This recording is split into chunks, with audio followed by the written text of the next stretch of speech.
सुनिए मुंशी प्रेमचंद की कहानी बलिदान। मनुष्य की आर्थिक अवस्था का सबसे ज्यादा असर उसके नाम पर पड़ता है।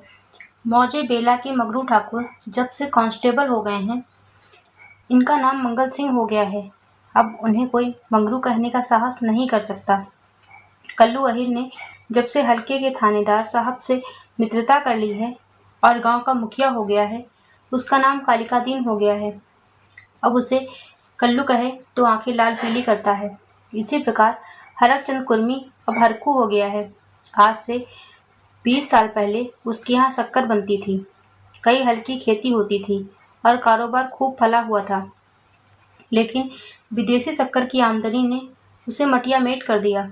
धीरे धीरे कारखाना टूट गया, जमीन टूट गई, ग्राहक टूट गए और वह भी टूट गया। 70 वर्ष का बूढ़ा जो तकिएदार माचे पर बैठा हुआ नारियल पिया करता, अब सिर पर टोकरी लिए खाद फेंकने जाता है। परंतु उसके मुख पर अब भी एक प्रकार की गंभीरता, बातचीत में अब भी एक प्रकार की अकड़, चाल ढाल से अब भी एक प्रकार का स्वाभिमान भरा हुआ है। इस पर काल की गति का प्रभाव नहीं पड़ा। रस्सी जल गई पर बल नहीं टूटा।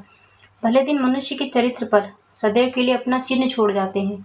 हरकू के पास अब केवल 5 बीघा जमीन है, केवल 2 बैल हैं, एक ही हल्की खेती होती है। लेकिन पंचायतों में आपस की कलह में उसकी सम्मति अब भी सम्मान की दृष्टि से देखी जाती है।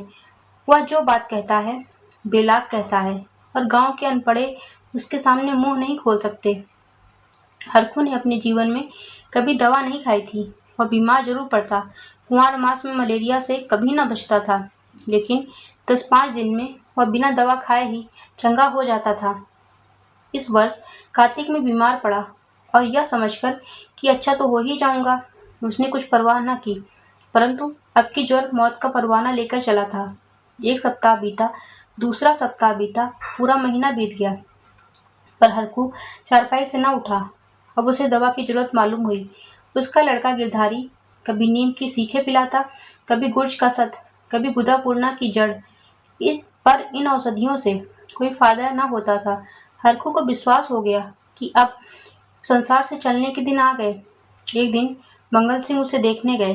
बेचारा टूटी खाट पर पड़ा राम नाम जप रहा था। मंगल सिंह ने कहा, बाबा बिना दवा खाए अच्छे न होगे, कुनैन क्यों नहीं खाते? हरकू ने उदासीन भाव से कहा, तो लेते आना। दूसरे दिन कालिकादीन ने आकर कहा, बाबा 2-4 दिन कोई दवा खा लो, अब तुम्हारी जवानी की देन थोड़े है कि बिना दवा दर्पण के अच्छे हो जाओगे। हरकू ने उसी मंद भाव से कहा, तो लेते आना, लेकिन रोगी को देख आना एक बात है, दवा लाकर देना दूसरी बात। पहली बात शिष्टाचार से होती है, दूसरी सच्ची संवेदना से।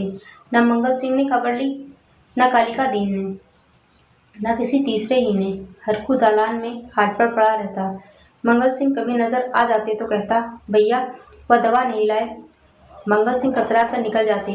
कालिकादीन दिखाई देते तो उनसे भी यही प्रश्न करता, लेकिन वह भी नजर बचा जाते। या तो उसे सोचता ही नहीं था कि दवा पैसों के बिना नहीं आती, या वह पैसों को भी जान से प्रिय समझता था, अथवा जीवन से निराश हो गया था। उसने कभी दवा के दाम की बात नहीं की। दवा नहीं आई, उसकी दशा दिनों दिन बिगड़ती गई, यहाँ तक कि 5 महीने कष्ट भोगने के बाद उसने ठीक होली के दिन शरीर त्याग दिया। गिरधारी ने उसका शव बड़ी धूमधाम के साथ निकाला। क्रियाकर्म बड़े हौसले से किया। कई गांवों के ब्राह्मणों को निमंत्रित किया। बेला में होली न मनाई गई, न अबीर, न गुलाल उड़ी, न डफली बजी, न भंग की नालियां बही। कुछ लोग मन में हरकू को कोसते जरूर थे कि इस बुढ़े को आज ही मरना था, 2-4 दिन बाद मरता, लेकिन इतना निर्लज्ज कोई न था कि शोक में आनंद मनाता। वह शरीर नहीं था जहाँ कोई किसी के काम में शरीक नहीं होता, जहाँ पड़ोसी को टूटने पीटने की आवाज़ हमारे कानों तक नहीं पहुँचती। हरकू के खेत गांव वालों की नज़र पर चढ़े हुए थे। 5 बीघा जमीन कुएं के निकट, खाद पांच से लदी हुई मेड़ बांध से ठीक थी। उसमें 3-3 फसलें पैदा होती थी। हरकू के मरते ही उन पर चारों ओर से धावे होने लगे। गिरधारी तो क्रियाकर्म में फंसा हुआ था। उधर गांव के मनचले किसान लाला ओंकारनाथ को चैन न लेने देते थे। न जाने की बड़ी बड़ी रकमें पेश हो रही थी।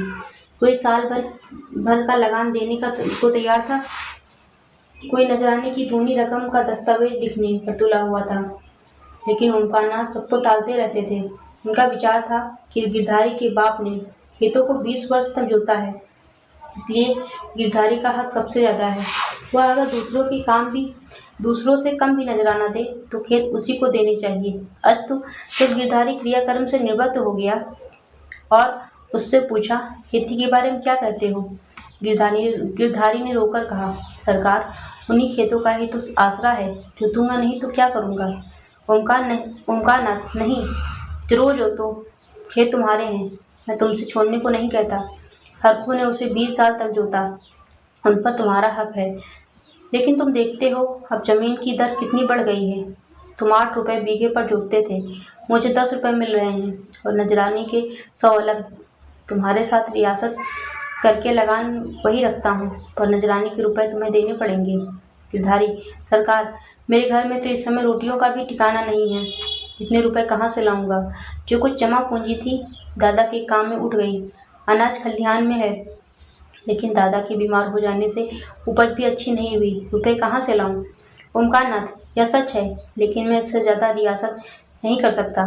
गिरधारी, नहीं सरकार, ऐसा ना कहिए, नहीं तो हम बिना मारे मर जाएंगे। आप बड़े होकर कहते हैं तो मैं बैल बछिया बेचकर 50 रुपए ला सकता हूँ, इससे बेसी की हिम्मत मेरी नहीं पड़ती। ओमकारनाथ चिढ़कर बोले, तुम समझते होगे कि हमें ये रुपए लेकर अपने घर में रख लेते हैं और चैन की बंसी बजाते हैं, लेकिन हमारे ऊपर जो कुछ गुजरती है हम ही जानते हैं। यही कहीं यह चंदा, कहीं वह चंदा, कहीं यह नज़र, कहीं वह नज़र, कहीं यह इनाम, कहीं वह इनाम, इसके मारे का चूमा निकल जाता है। बड़े दिन में सैकड़ों रुपए डलियों में उड़ जाते हैं, जिसे डाली ना तो वह मुंह फुलाता है। जिन चीज़ों के लिए लड़के तरस कर रह जाते हैं, उन्हें बाहर से मंगवाकर डालियाँ सजाता हूँ। उस पर कभी कानून को आ गए, कभी तहसीलदार, कभी डिप्टी साहब का लश्कर आ गया। सब मेरे मेहमान होते हैं। अगर ना करूँ तो नक्कू बनूँ और सबकी आंखों में कांटा बन जाऊँ। साल में 1000-1200 मोदी को इसी रसद खुराक की मद में देने पड़ते हैं। यह सब कहाँ से आए? बस जी चाहता है कि छोड़कर चला जाऊं, लेकिन हमें परमात्मा ने इसीलिए बनाया है कि एक से रुपया सता कर ले और दूसरे को रो रो कर दे। यही हमारा काम है। तुम्हारे साथ इतनी रियासत कर रहा हूँ, मगर तुम इतनी रियासत पर खुश नहीं होते तो हरी इच्छा, नजराने में 1 पैसे की रियासत ना होगी।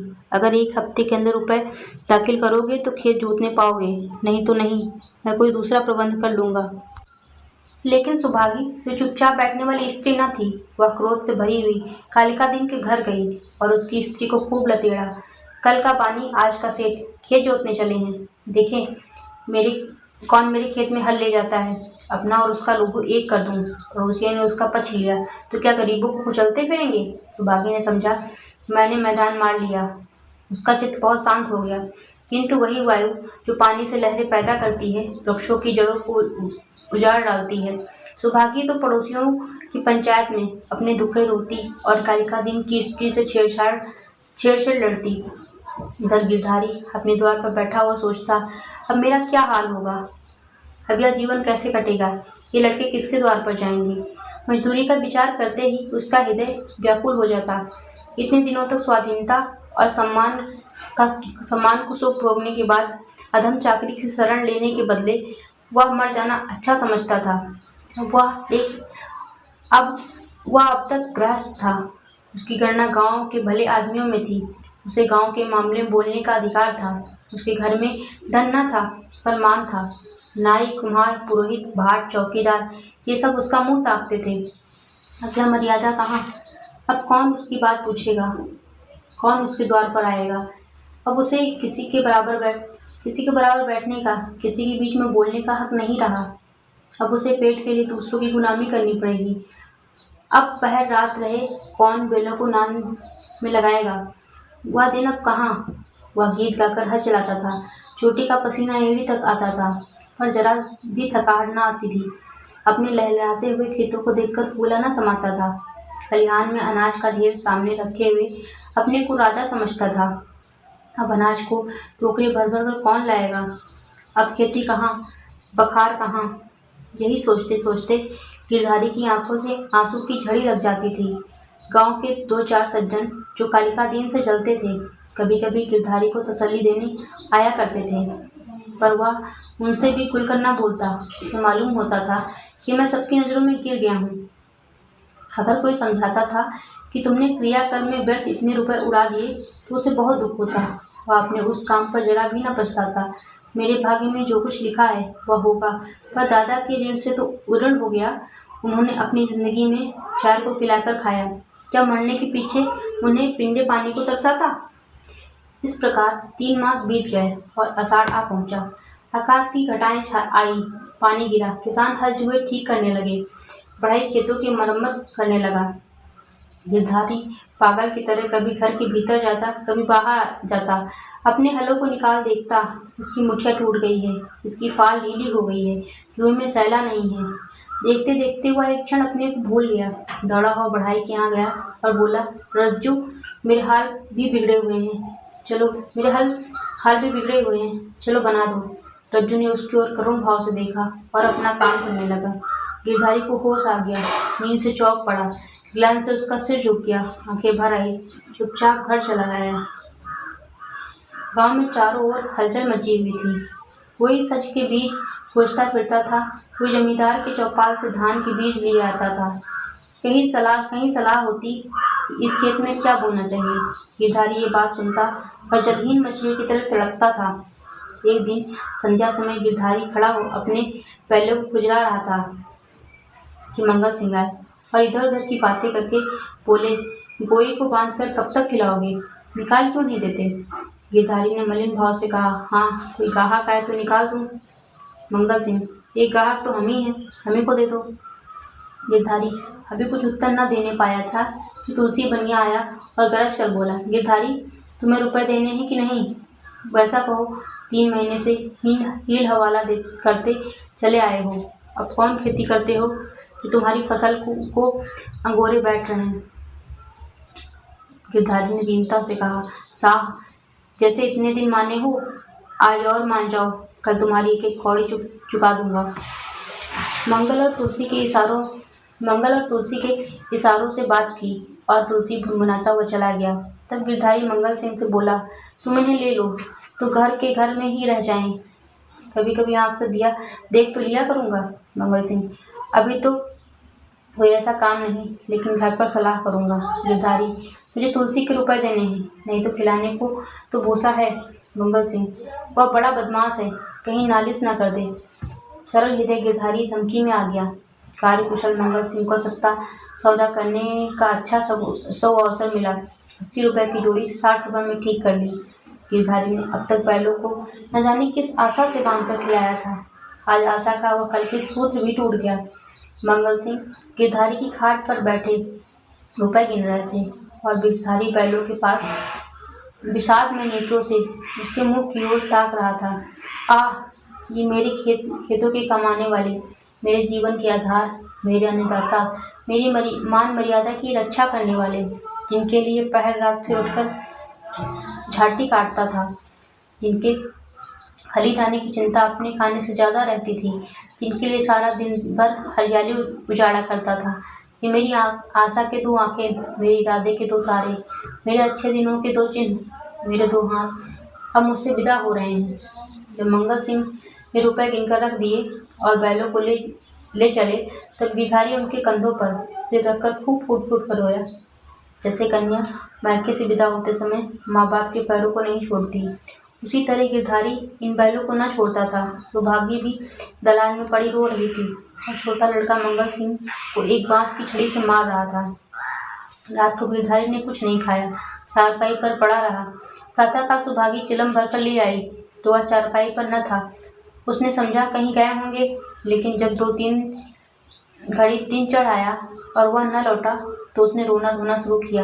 गांव के लोग जमा हो गए, चारों ओर खोज होने लगी, पर गिरधारी का पता न चला। गिरधारी उदास और निराश होकर घर आया। 100 रुपए का प्रबंध करना उसके काबू के बाहर था। सोचने लगा, अगर दोनों बैल बेच दूं तो खेत ही लेकर क्या करूंगा, घर बेचूं तो क्या लेने वाला ही कौन है। और फिर बाप दादू का नाम डूबता है। 4-5 पेड़ हैं, लेकिन उन्हें बेचकर 25 रुपये या 30 रुपये से अधिक ना मिलेंगे। उधार लूं तो देता कौन है। अभी बनिए के 50 रुपये सिर पर चढ़े हैं, पर एक पैसा भी ना देगा। घर में गहने भी तो नहीं है, नहीं उन्हीं को बेचता। दे देकर एक हंसली बनवाई थी, वह भी बनिया के घर पड़ी हुई है। साल भर हो गया, छुड़ाने की नौबत ना आई। गिरधारी और उसकी स्त्री सुभागी दोनों ही चिंता में पड़े रहते, लेकिन कोई उपाय न सोचता था। गिरधारी को खाना पीना अच्छा न लगता, रात को नींद न आती। खेतों के निकलने का ध्यान आते ही उसके हृदय में हुक सी उठने लगती। हाय, वह भूमि जिसे हमने वर्षों जोता, जिसे खाद से पाटा, जिसमें मेड़े रखी, जिसके मेड़े बनाई, उसका मजाक दूसरा उठाएगा। वे खेत गिरधारी के जीवन का अंश हो गए थे। उसकी एक अंशुल भूमि उसके रक्त में रंगी हुई थी। उसके एक एक परमाणु उसके पसीने से तर रहा था। उसके नाम उसकी जीवा पर उसी तरह आते थे जिस तरह अपने तीनों बच्चों के, कोई 24 का, कोई 22 का, कोई नालबेला, कोई तरिया वाला। इन नामों की स्मरण होते ही खेतों की चित्र उसकी आंखों के सामने खिंच जाता था। वह इन खेतों की चर्चा इस तरह करता मानो वे सजीव हों, मानो उसके भले बुरे का साथी हैं। उसके जीवन की सारी आशाएं, सारी इच्छाएं, सारे मंसूबे, सारी मिठाइयाँ, सारी हवाई किले इन्हीं खेतों पर अवलंबित थे। इसके बिना वह जीवन की कल्पना ही नहीं कर सकता था, और वे ही सब हाथ से निकले जाते हैं। वह घबराकर घर से निकल जाता और घंटों खेतों की मेड़ पर बैठा हुआ रोता, मानो उसे विदा हो रहा है। इस तरह एक सप्ताह बीत गया और गिरधारी रुपए का कोई बंदोबस्त न कर सका। 8वें दिन उसे मालूम हुआ कि कालिका दीन ने 100 रुपये नजराने देकर 10 रुपये बीघे पर खेत ले लिए। गिरधारी ने एक ठंडी सांस ली। एक क्षण के बाद वह अपने दादा का नाम लेकर बिलख बिलख कर रोने लगा। उस दिन घर में चूल्हा नहीं जला। ऐसा मालूम होता मानो हरखू आज ही मरा है। संध्या हो गई थी, अंधेरा छा रहा था। सुभागी ने दिया जलाकर गिरधारी के सिराने रख दिया और बैठी द्वार की ओर ताक रही थी। सहसा उसे पैरों की आहट मालूम हुई। सुभागी का हृदय धड़क उठा। वह दौड़कर बाहर आई, इधर उधर ताकने लगी। उसने देखा कि गिरधारी बैलों की नांद के पास सिर झुकाए खड़ा है। सुभागी बोल उठी, घर आओ। वहाँ खड़े क्या कर रहे हो? आज सारा दिन कहाँ रहे? यह कहते हुए गिरधारी की ओर चली। गिरधारी ने कुछ उत्तर न दिया। वह पीछे हटने लगा और थोड़ी दूर जाकर गायब हो गया। सुभागी चिल्लाई और मूर्छित होकर गिर पड़ी। दूसरे दिन कालिका दिन हल लेकर अपने नए खेत पर पहुंचे। अभी कुछ अंधेरा था और बैलों को हल में लगा रहे थे कि एकाएक उन्होंने देखा गिरधारी खेत की मेड़ पर खड़ा है। वही मिर्जई, वही पगड़ी, वही सोटा। कालिका दीन ने कहा, अरे गिरधारी, मर्दे आदमी, तुम यहाँ खड़े हो? और बेचारी सुभागी हैरान हो रही है, कहाँ से आ रहे हो? यह कहते हुए खेतों को छोड़कर गिरधारी की ओर चले। गिरधारी पीछे हटने लगा और पीछे वाले कुएं में कूद पड़ा। कालिका दीन ने चीख मारी और हल बैल वहीं छोड़कर भागा। सारे गांव में शोर मच गया। लोग नाना प्रकार की कल्पनाएं करने लगे। कालिका दीन को गिरधारी वाले खेतों में जाने की हिम्मत न पड़ी। गिरधारी को गायब हुए 6 महीने बीत चुके थे। उसका बड़ा लड़का अब एक ईंट के भट्टे पर काम करता है और 20 रुपये महीना घर आता है। सौगा कमीज और अंग्रेजी जूता पहनता है। घर में दोनों दिन तरकारी पकती है और जौ के बदले गेहूँ खाया जाता है। लेकिन गांव में उसका कुछ भी आदर नहीं। अब वो मजबूर है। सुभागी अब पराए गांव में आए कुत्ते की भांत दबकती फिरती है। अब वह पंचायत में भी नहीं बैठती। वह मजदूर की माँ है। कालिका दीन ने गिरधारी के खेतों से इस्तीफा दे दिया है, क्योंकि गिरधारी अभी तक अपने खेत के चारों पर मड़ाया करता है। अंधेरा होते ही वह मेड़ पर जाकर बैठ जाता है और कभी कभी रात को उधर से उसके रोने की आवाज़ें सुनाई देती हैं। वह किसी से बोलता नहीं, किसी को छेड़ता नहीं। उसे केवल अपने खेतों को देखकर संतोष होता है। दिया जलने के बाद उधर का रास्ता बंद हो जाता है। लाला मकानात बहुत चाहते हैं कि ये खेत उठ जाएं, लेकिन गांव के लोग उन खेतों के नाम से डरते हैं। धन्यवाद।